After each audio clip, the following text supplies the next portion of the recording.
Welcome to the Rhymes with Green podcast. My name is Ryan Bussell, and I'm here today with Marcus G, the Marcus G official, the only one. I'm so excited for this episode today because I've heard so much about Marcus's music. I'm interested to hear about the history behind how you got into music and like the Philadelphia music scene. My previous guest is also from the Philadelphia area. That was Justin Gonzalez. If you haven't watched that episode, make sure you go and catch it. It's if you're on the website, it'll be right below this one, and you can find it on Spotify, YouTube, wherever. Here with Marcus G today. And so Marcus, I guess we'll start out.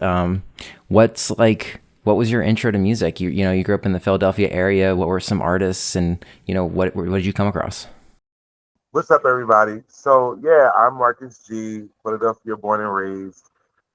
Music for me started back in the early 90s, like the early 90s. I don't know if many people know, but I grew up right up the street from a gentleman by the name of Kenny Gamble. Kenny Gamble is the inventor of the Philadelphia sound, Gamble and Huff music. So right up the street from my door, I would hear all types of music from Philadelphia history, Michael Jackson, Patti LaBelle, Diana Ross. There was a lot of different people that came through this neighborhood where I live at. Philadelphia is really known for its creative and art background.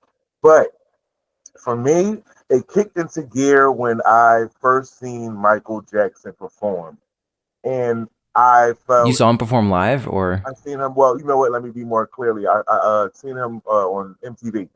And from that point forward, I remember every time I seen Michael Jackson on television, I would beg my mom to pull out a VHS tape and please record or film back in the day, how we used to do. And I just built this collection of Michael Jackson content. And I got in love with music. I fell in love with performance. And I want to say it was the third grade for me is when I first wrote my very first song. Do you remember anything about it? I know that. I know that it was something.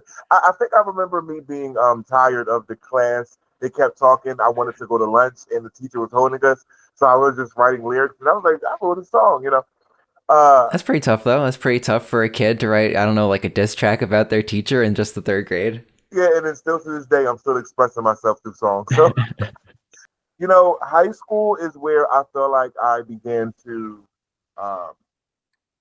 take it seriously as far as a career goal, where I started to really try to practice vocally. I had my mom set me up for vocal classes so I can learn how to sing, play guitar, learn my scales. Then I took up dance. I did dancing for like 5 years and got my performance and things like that up. My 2011, I'm forgetting here. 2011 was when I did my first talent show, and won. And I did my own original song. I had got dancers together. We practiced in school, and we went up there and we did our thing. And from there, I was just stuck. I said, "This is my life, and this is what I want to do." That's like when the bug bit you. Like you got like the performance bug, the audience all clapping. Yeah. So yeah, and here I am today. That's awesome. So did you do any other music stuff? Did you do any sort of like theater stuff, or was it really only that?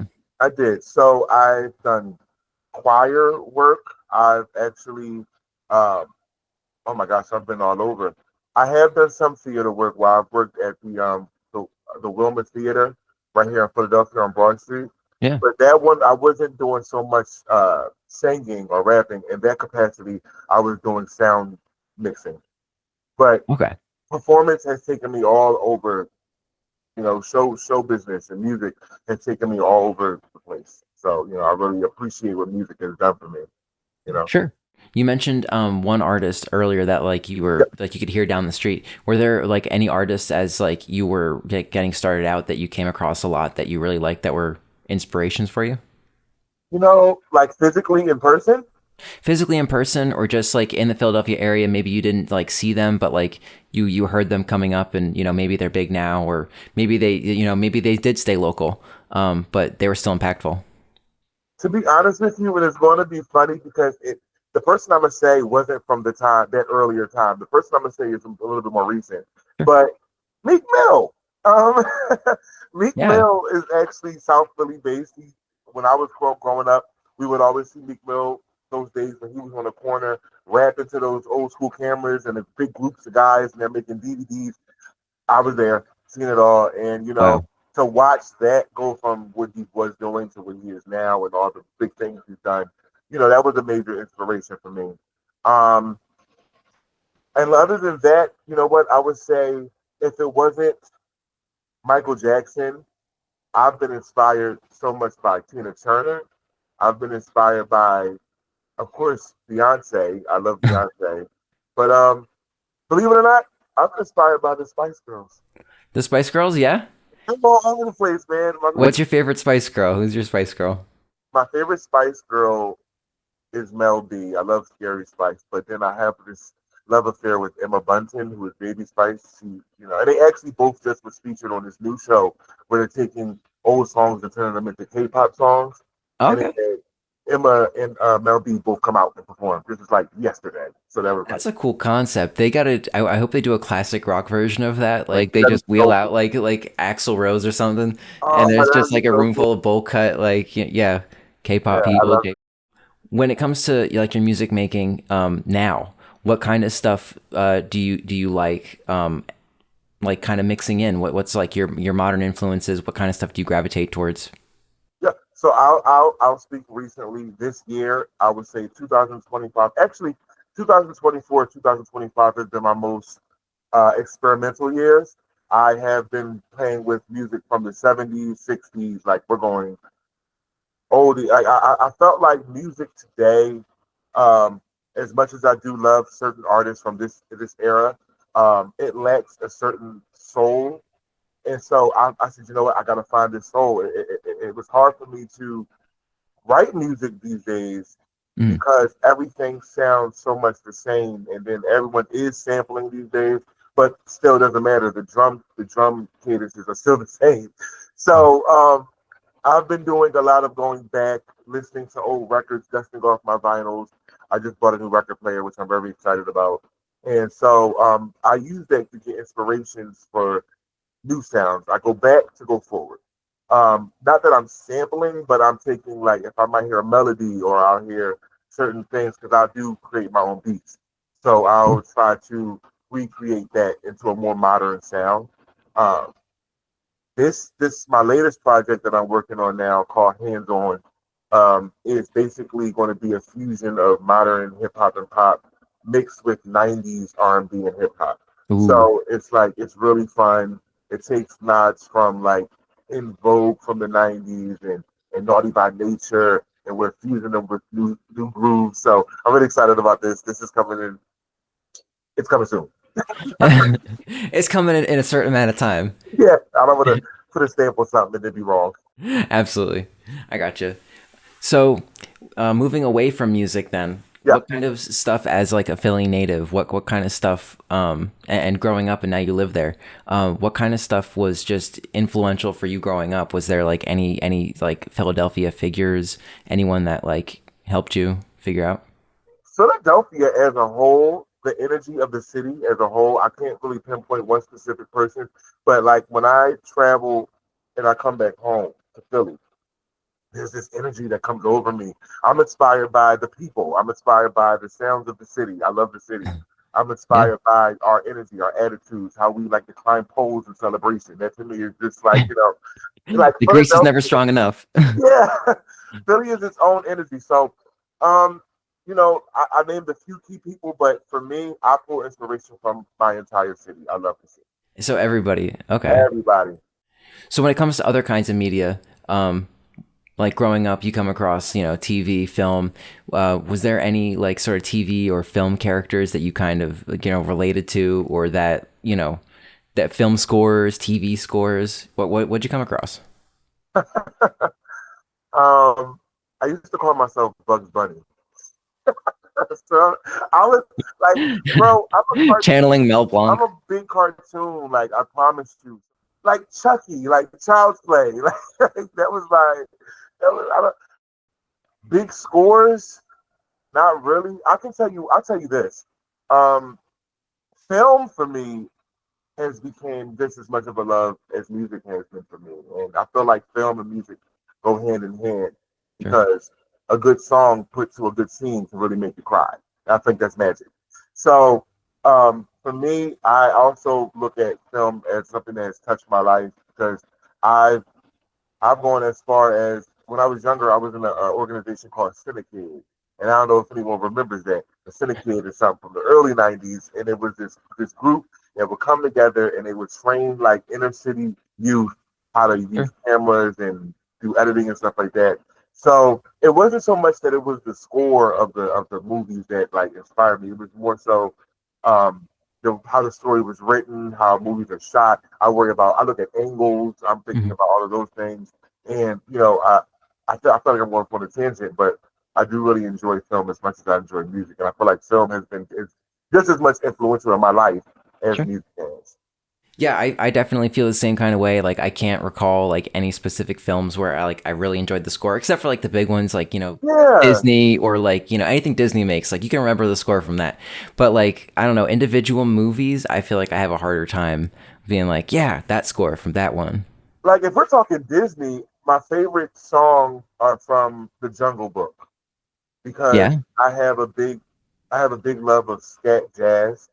And I don't know if they know of King Louis when he does that. Ba-ba-ba-dee-ba-boo-ba-doo-boom. I'm mixing to the sing. That's oh my! I know that whole song by heart, and I love that song, and I'm going to re-record it one day. Have you ever heard the cover by Fall Out Boy? Do you have any thoughts on that one? I love it. I love it. I love it. It's so much more fun. I like that whole album as like a whole, just having like pop punk bands, I think it was, or just those pop bands in general coming in and covering a bunch of songs. On that topic, if you could cover any song at all, what would it be? Damn, you got me there. If I could redo any song, who would it be?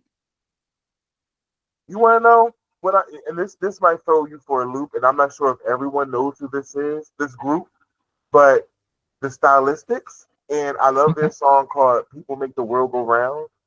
It is a classic song. It kind of speaks. It was written back in I believe, the '60s, late or early '70s, but it's even from then, it still speaks about what we're going through today. Like Yeah, even today, it's like a timeless song. And I think if I had to do that, it would be the Stylistics. People make the world go round. absolutely. Are you into like any sort of like modern sorts of TV shows, media, any sorts of stuff? So I'm a horror buff. I love horror movies. Hmm. I tend to try to keep my eye out for like what's newest in the horror genre. Um, Let me see. I don't really watch too much TV, to be honest with you. I have my shows that I tend to watch on different applications, but cable television and stuff like that, I don't I don't watch that anymore. I'm a YouTube guy. A Um, YouTube guy. You're not yeah, here for the trash television, no Love Island, no. none of that. I feel like it's such fodder. I don't feel like I have like much time to worry about who the hell is loving who. Um, Absolutely. I watch a lot of court TV, Ryan. A lot of court TV. But not what you think. Not like Judge Judy. I watch a lot of hard hitting like real court, like with people getting like years and stuff like that. I don't know why I find it so interesting. Like it's gotten so bad now that I have favorite judges that I watch, like from different states. Something like I'm gonna watch some Judge Boyton. You pull them up on YouTube. Yeah, like I think I enjoy people who just know what they're doing, and I feel Mhm. like that it's certain. I don't know. It's weird. I'm a weirdo. Go ahead. No, no, no. That's absolutely. I think I totally get it. As a society, we definitely have like a fetishization of like some trauma and stuff like that. You go on YouTube and you see all the sorts of different channels that talk about like the most gruesome blank in history. Yeah, The punishments you would never want to see. And like I'll just sit there and like I'll be eating, drinking my morning coffee. Like, I'm wow, just that chilling. guy's legs got chopped off. You know, that would suck. Like that's not me. Absolutely. When it comes to like your performance on stage, do you Yeah. just kind of hop up on stage and perform your music? Do you have a backing band, or is there kind of a little bit more of a process that you put into it? There is a process to it, Ryan. I'm gonna be honest with you. I would love to have a band. My dream and goal is to have a band I was able to do like a piecemeal band uh, about 2 years ago where I had a drummer and an electric guitar and a bass player, but we Sure. disbanded pretty soon, pretty quickly. um, but yeah, my goal is to have a band. Right now, I am working with about four dancers, and I have a DJ, and we have our setup. Eventually, we will add a band to that setup. Um, for me, before a show, I'm a sucker for pressure. I really should take handle my time better. But like I have a show tomorrow. Like Yeah. literally Friday I have a show tomorrow, y'all. And I have a practice Monday. Nope. And I just you know how you do something for so long you get muscle memory? Sure. And so you just know, like I trust myself. So Yeah. when I go out on stage, it's pretty much press play, and I'm redoing what I'm doing. But it's the energy is always fresh. It's always exciting every time. Sure. I do practice. I ain't gonna say I don't practice. I do practice, but there's been times where I've forgotten words on stage. There was one time I was performing and the microphone, it's I was thinking the 21st century we wouldn't have mics with cords on them, but what happened was is we were performing and the mic cord popped out of the mic mid choreography with like six dancers behind me in front of an entire audience of over 1,000 some odd people.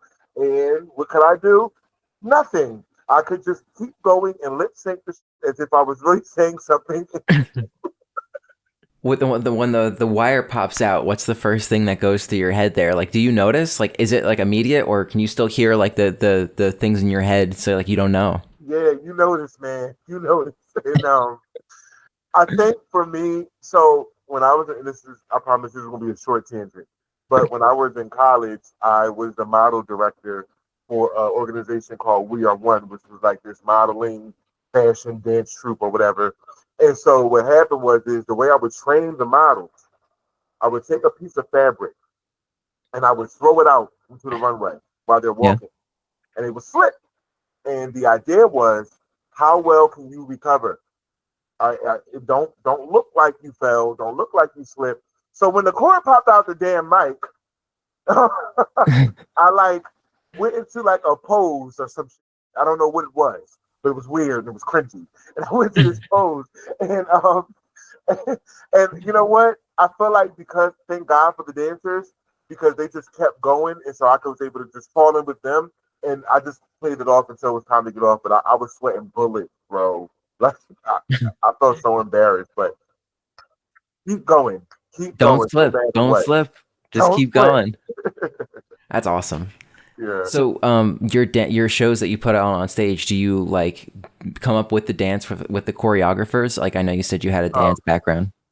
so, no, not anymore. Nowadays, it's me making up the damn dances. To be honest with you, Yeah. um, budgets are very hard to work around because you have to pay for those things. You have to pay for, you get what I'm saying. Yeah. So yeah, I used to have choreographers show up with me or even be in the dance, but nowadays it's me and dancers that I've auditioned out myself, taught the dance myself.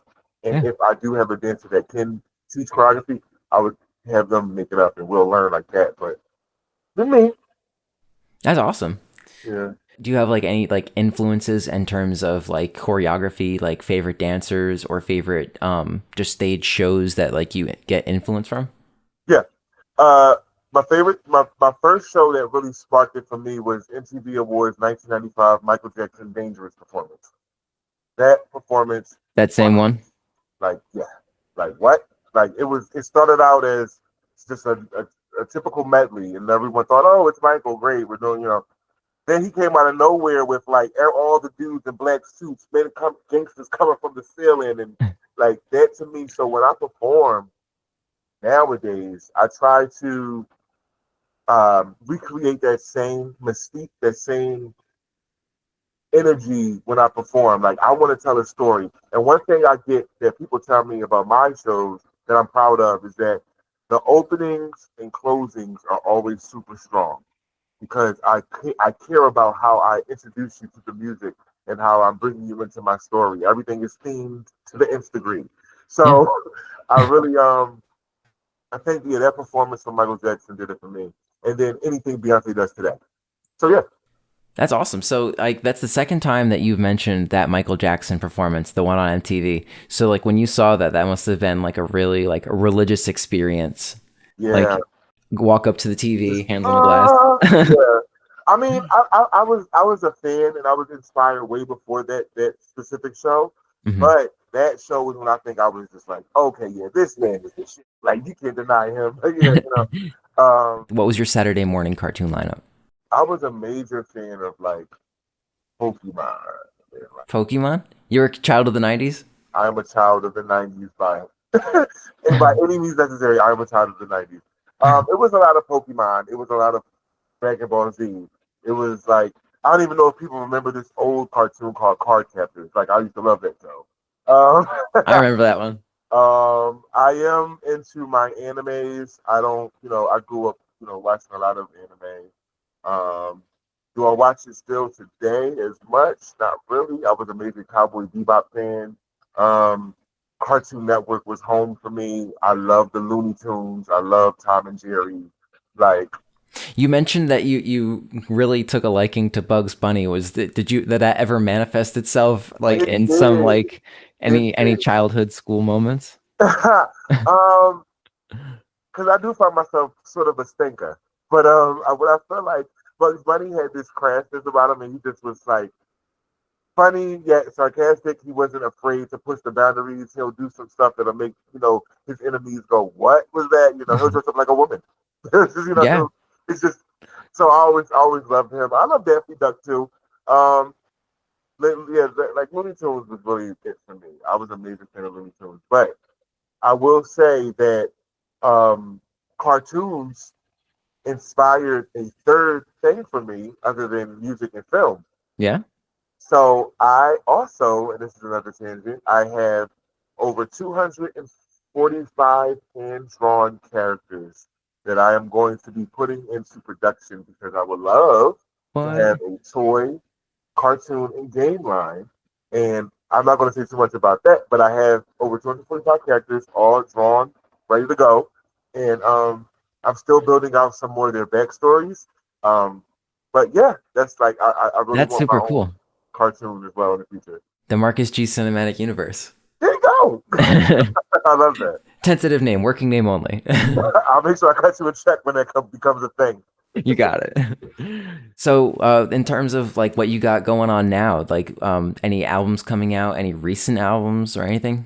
So just before the summer hit, I dropped my album called Gourmet, which was supposed to come out back in 2024, but due to some things, I had to push it back, and I dropped it now recently.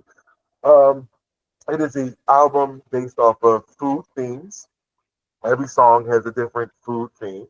Um, They sure do. they sure do. And I did that because well, that's a side love for me. I am sort of a chef on the low. I love to cook, and I felt that music, food, and all these different things, there was an artistic way I could put that together. I Yeah. did, and out of that, out of creating the Gourmet Project, I was able to pick up a job. So on the side of music and all this other nonsense, I do marketing, creativity, and communications, and blah blah blah blah blah. Anyway, I I got hit up by a restaurant, and they wanted me to do their menu, like create the whole menu. So I That's did the awesome. whole menu, and because of the Gourmet album, not only on top of whatever they want to pay me for that, but they were like, "Hey, in honor of Gourmet, let's throw in your own Marcus Z meal." So next month in September, we're in September now. So starting like in a couple days, I'll have my own Marcus Gmail, and it'll be all over my Instagram, Marcus G Official.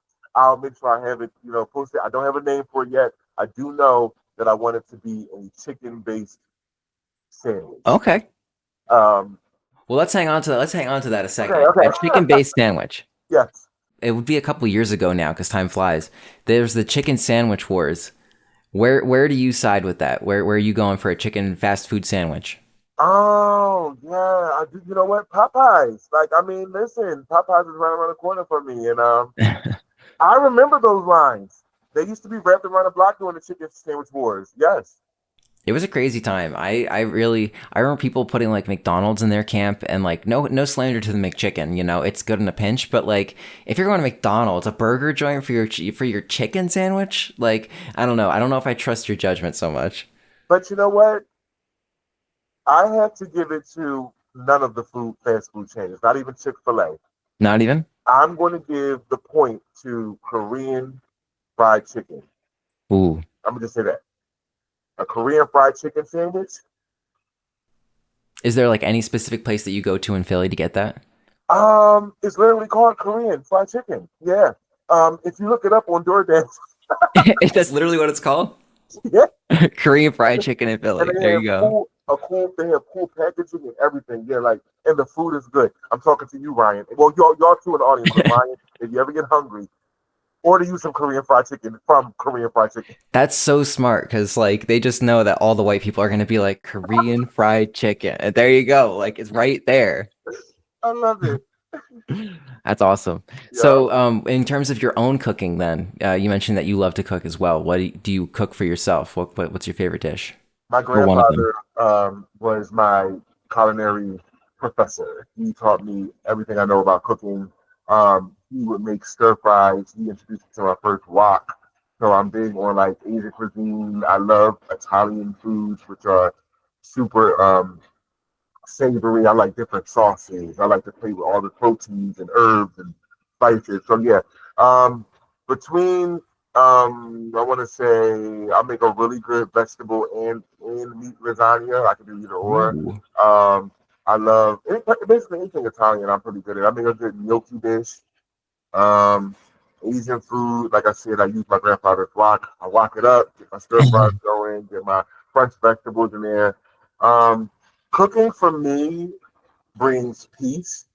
I can think when I cook, when I'm shopping and stuff like that. And Yeah. it's almost kind of like making a song for me because making a song is peaceful too. So yeah, I really do enjoy cooking. I eat everything. There's never a moment, Ryan, you've been around me. There's never a moment where I'm not trying to eat something. So yeah, Hey, food is a language in and of its own, and it. I find myself at times also like I'll carry around like low calorie beverages just for that exact reason, I'm telling just you. because like as a short guy I have to be careful because like it's everywhere, and I eat one thing and it's like I feel it the next day. You know what? As a big guy, I have to be careful because I don't know. I don't think I eat properly for my height and size. I think because I'll tell you what, my stomach goes in the morning and like right before the noon time hits. I'm super hungry and I'm like, damn it, I just ate something. Why am I just that? Why am I don't know. I feel like I need to eat properly or something. We're all wired weird. I feel like half the Yeah. population can't eat anything before like 9 o'clock, or they get like sick. Like half the people I know are like, "Oh, what, eating now? What And breakfast?" one more thing, are you two also having a like love hate relationship with feeding yourself? I don't know. For me, it's becoming like a part of the adulting. Like I have to think about like, okay, all right, food. I have to do this now. Food. Okay. All right. What the hell? What am I gonna eat? And then you end up eating, like, Are we becoming so one with our like our electronics? We're like eating. What? what is Just like that? stick Like, my hand okay. into the wall. Why can't I do? And then Yeah. like, you know what else? I swear we're really want to change it now. But I really like want to eat healthy. I want to be better. Even as an artist, I feel like as an artist, I have to maintain a certain look and stuff Yeah. like that. But bro, like when you're stressed out and you're overworked and you're on like your 8 hour, you run for like a cheeseburger and fries because it's just nothing else. I Yeah. don't know. It's hard.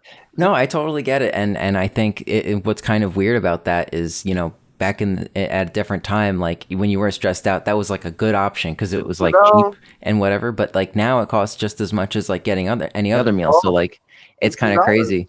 I won't say what app and what store it was for, but they were advertising a special meal, I guess a promotional thing, and it was $20 for It the was meal. Grubhub and it was Five Guys. You were a little too close. I won't say for which. It was close But Five Guys. I'm sure their burgers are dumb, it right? was it was crazy. I'm like, who's paying $20 for a fast food meal? I don't care what kind of toy it comes with. It's like it better be like one of those CDs from like the early 2000s. You can pop Yeah, in, like yeah. your computer. It better be one of those. Um, Oh man. So for concerts, do you have anything like live appearances coming up? Yes, I do. I have a number of things coming up. Actually, tomorrow we'll be at the North Philadelphia Carnival, um, which is from 2 to 5. Tomorrow at the time of recording, not at the time of upload. Sorry. Right, thank you. Yeah. And on Monday, which is Labor Day, we will be at Clementon Park in Jersey. And then I think I'm good for the rest of, no, the 13th of September, I will be at the South Street Block Party. I'll be headlining that, which is going to be very fun. September 13th. That's one day off of Friday the 13th. It's close. I know, yeah. I actually I would find it cool to perform on Friday the 13th if that was the thing. If any of you have ever been to Philly Yates Thrift here in Philadelphia, it is the most magical, most amazing location to buy everything. It is the best thrift shop. They're having a wonderful block party. I've done music videos in this place. I've done so much with these people. Please come out and support Philly Yates Thrift. And on the 13th of September, come on out. It'll be a big block party, thousands of people. That'll be fun. What thrift did you say it was? Philly Yates Thrift Shop. Philly Yates Thrift Shop. Okay. So yeah. 3-story thrift shop. That's awesome. Yeah. So I guess if you look up Philly Yates Thrift Shop on Instagram, you can find them there, and I'm sure on your social media at Marcus G Official. At Marcus G Official. Yep. Marcus G Official. You can see those details at the time of when this is uploading, which should hopefully be the following Tuesday. You better do it, Ryan, or get mad at me in the comments, everyone else. And we don't want, trust me. And listen, and Ryan, I promise I'm not putting you on the spot. Y'all don't want Ryan getting mad. Okay? I'm a high stress individual. I try at a lot of times to like be as calm as I can, that strength to deal with the things I can, and or whatever that saying is. You know the one I'm Ryan talking about. Ryan don't play, y'all. He's being cute right now. Ryan don't play. He has the anger of a mob boss. Stop playing. Have your shit together with Ryan. I channel my mom. She's a little Italian woman, and so I channel that through me. It's my stan, my JoJo stan. All right. So thank you so much, Marcus, for coming on the Rhymes with Green podcast. It was great speaking with you. Another Philly artist in the book. I really love hearing all about Philly. My city growing up, in terms of Pennsylvania cities, was Easton.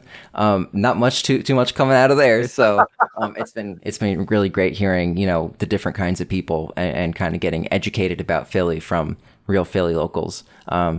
Is there anything else that you want to tell the people? Yes, Philly's Most Wanted, September 25th, Club 254, 254 South 12th Street. We are starting September 25th. If you have not signed up to be an artist, please go to marcusgofficial.com and sign up to be a performer. And I'll see y'all in the future. Bye. Awesome. Thank you so much. Like, follow, subscribe, whatever button, wherever it is, just hit the one down there. Thank you.